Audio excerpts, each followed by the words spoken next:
From Boca Raton, Florida, the home of Lynn University and site of the 2012 final presidential debate, this is Beyond the Brief.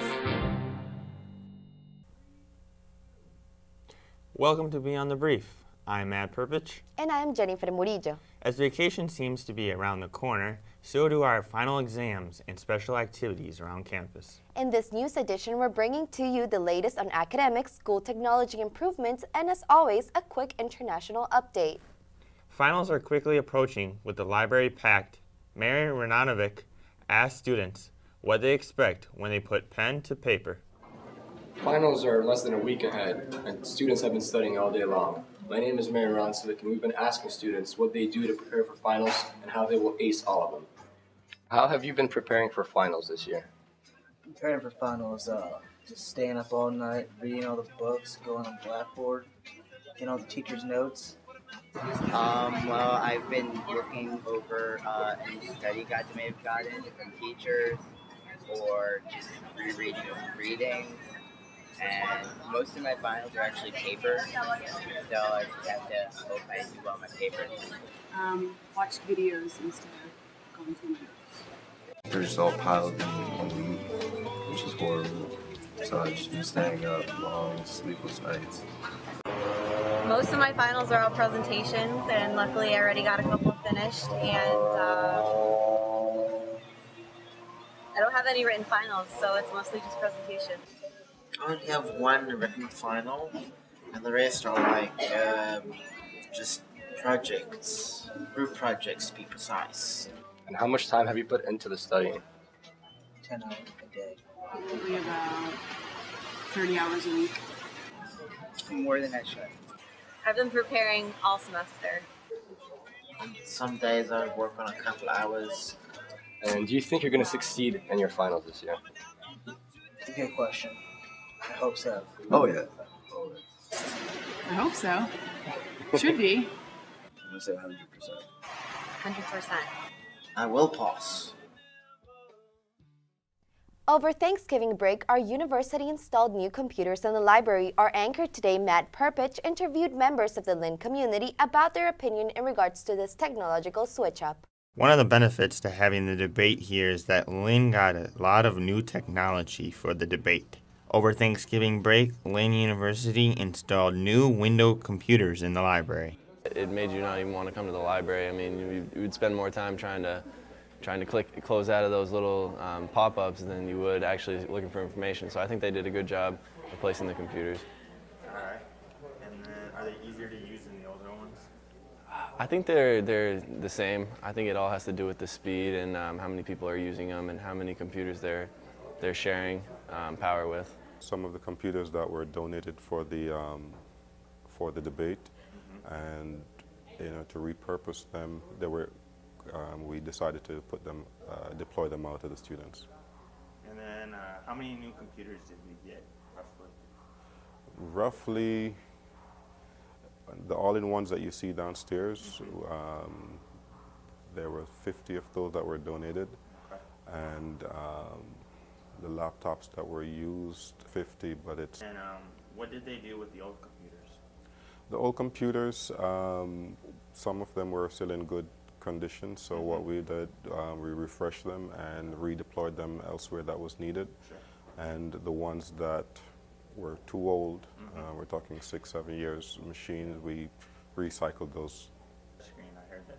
Yes, they do have touchscreen, but we have disabled those for the time being. I think they're working a lot faster, they don't crash or anything, and there's a lot of trouble with the old ones where it was just really frustrating. And then how many times have you used the computers? I come in here every day, so I use them a lot. Okay. With these new computers here at Lynn University, it should make the students' lives a lot easier. This is Matt Perpich reporting for iPulse.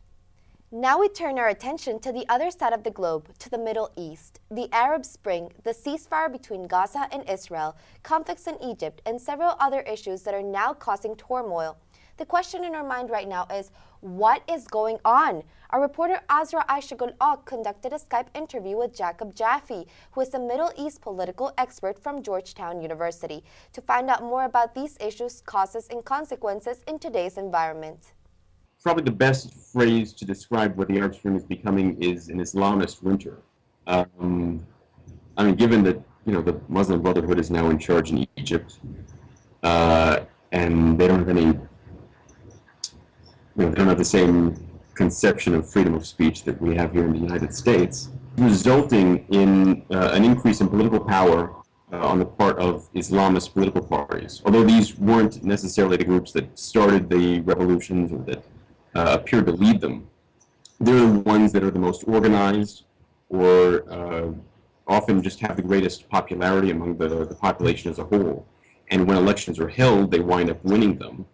And given the lack of a democratic political culture in these countries as of yet, they're able to entrench themselves in the existing institutions, and the lack of a civil society in these countries permits them to just consolidate their power, not maybe to the extent or with the speed that Islamists in Iran did, but it'll be the same sort of process. So we wind up with maybe more stable, more popular regimes, but Islamist ones, and that are more likely to adopt policies that conflict with those pursued by Israel and the United States.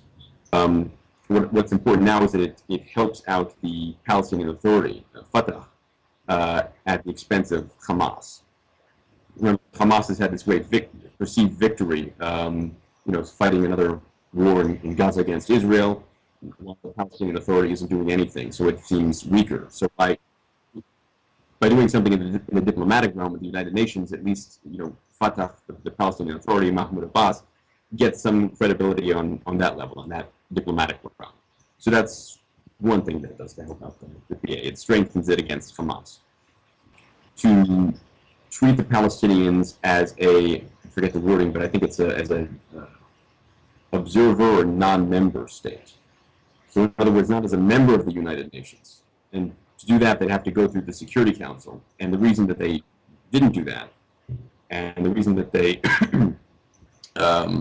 weren't even able to do this last year when they were trying much more intensively to get recognized in the UN, is that the U.S. Has a permanent seat on the Security Council that can just veto these proposals. So they bypassed the Security Council. They knew they couldn't get as much out of it. They couldn't get full membership in the United Nations. But they could get this non-member observer status. In a situation like this, a ceasefire like this, maybe not necessarily this particular ceasefire, but given all of most of the other outside, the conditions leading up to the ceasefire, given all these conditions, I wouldn't be surprised if the ceasefire lasts for a few years. But I would also expect that eventually it's going to break down and there's going to be another war. And just hope the deterrence holds and that the blockade prevents Israel's blockade of Gaza doesn't permit too many more weapons to come in. But eventually the deterrence will break down. Hamas will decide that it can probably get away with firing more rockets into Israel, or get a new shipment of really long-range rockets, and it'll decide to start firing them again, and Israel will have to go in and take them out, and so we'll get a third Gaza war, in even the best-case scenario, a few years from now. Lynn's Conservatory of Music has presented students from all over the world with an opportunity to come study abroad in the United States. Our anchor, Jennifer Murillo, reports on the Costa Rican National Institute of Music, which stands responsible for the training of several of our music students. Several Berlin Conservatory of Music students have completed their training here at the National Institute of the Music in San Jose, Costa Rica. We have now visited this educational institution in order to find out more about our students' professional background.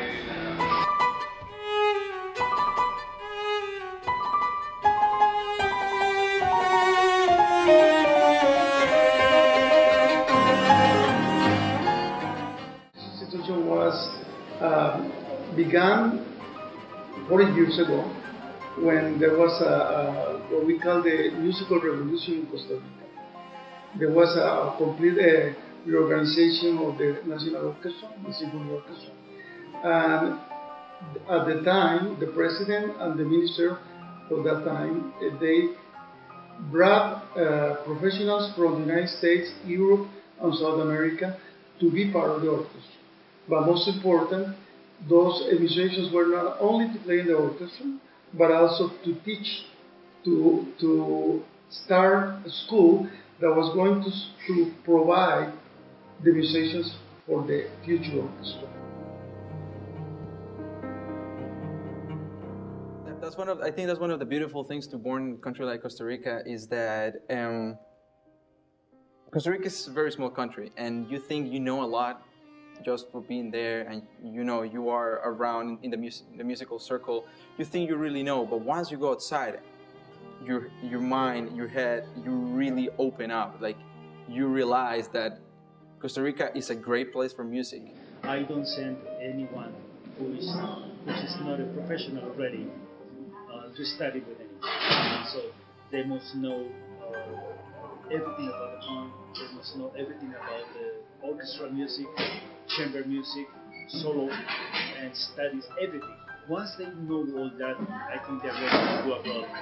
Let's see, when I came to the US, I felt really prepared because I already, since we are playing every week, you know, I felt really confident. I felt confident. I knew repertoire, and then that gave me even more. How can I say it? Well, I won the auditions.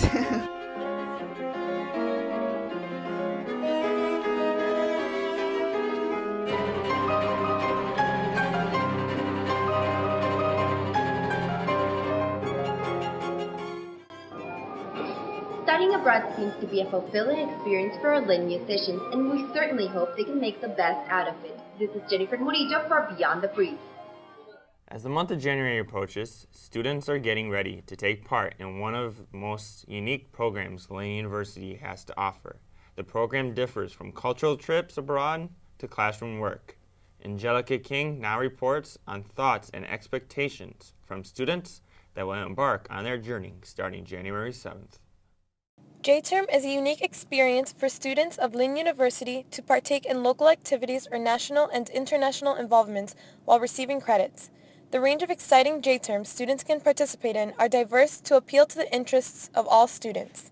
Okay, so I'm doing party planning because I want to learn how to plan events, and I thought it was very interesting. I want to learn how to do events. I'm very interested in, just for fun to how to negotiate with people and be working under pressure all the time. So the plan for JTerm is to work for my dad's company, do a business internship, probably work from 9 to 5 every day for 2 weeks, and basically get more acclimated with the business, because that's where I want to go after I graduate, and hopefully take my dad's company to the next level.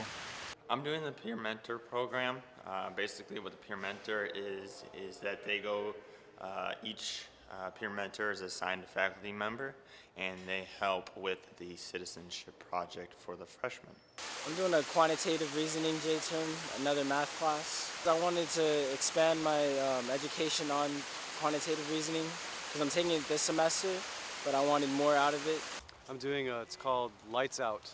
It's a JTerm about plays. And the only reason why I'm doing it is because I love theater, I love arts, and it just shows creativity, that's why. Although a tragic and unpredictable event occurred during the earthquake of Haiti to students that went for a JTerm, the Lynn community can look back at this unfortunate occurrence with motivation and appreciation. The Caribbean, going to Labadee, Haiti for 4 days. I chose it because it has like 30 rock bands on there, so I thought that'd be really fun to check out. And I'm a big musician guy, so wanted to check out the band and get into some documentary and do filming and production work. And I think a cruise in the Caribbean sounds like a lot of fun. As students prepare to end the semester and go on to winter break, the return will be filled with events that will have students looking forward to start this coming semester. This is Angelica King reporting for Beyond the Brief. We have now reached the end of our show for today. We would like to congratulate Lynn University's men's soccer team, who won the Division II championship last weekend. Congratulations, guys. And also a bit of encouragement to all of those who are studying for the test this week. Remember, winter break is just around the corner. This is Jennifer Murillo. And Matt Perpich. Happy holidays, and see you in our next edition of Beyond the Brief.